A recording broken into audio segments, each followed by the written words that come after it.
What exactly is going on?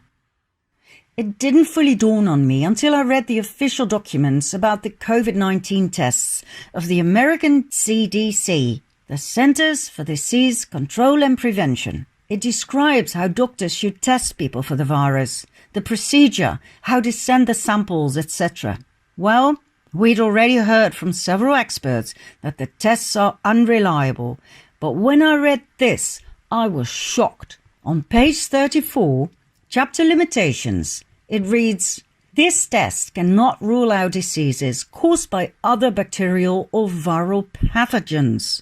Say what? That means that God knows how many people have been diagnosed with COVID-19, although they were actually infected with other viruses or even with bacteria? How many medical doctors are aware of this? I suspect not that many. Why not? Because they are simply too busy to read all of these reports in their small print. Because they blindly trust the authorities that cannot be trusted as too much money and power are involved. Do you realize what we're dealing with here?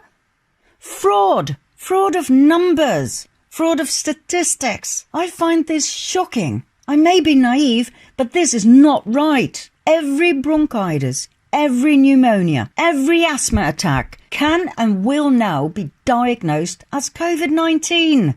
Medical doctors rely on tests that are not reliable, as openly admitted by the CDC, so they cannot be sued. The official corona data are corrupted. The entire situation is exaggerated to the point of insanity. Even if the official numbers were correct, they are not high enough to turn the whole thing into a drama. Let's have a look at the casualties of 2 years ago, shall we? When nobody was talking about a pandemic, in the US alone, more than 60,000 people died of the flu in one winter.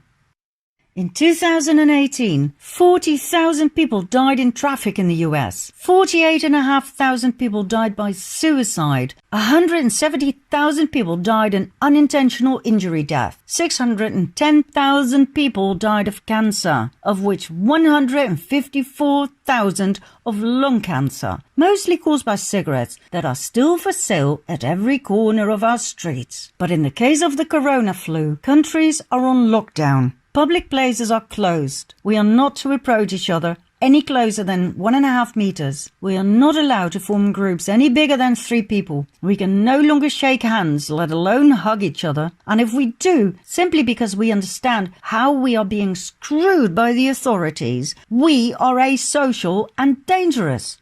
For those people, there are now whistleblowers hotlines. And guess what? There were countless people who called them on day one. I guess we cannot wait to betray each other. Have we learned nothing from our past? Have we forgotten that this is what the NSB did during World War II? Betray each other?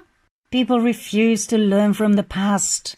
They refuse to think for themselves. We'd rather be lied to than think independently.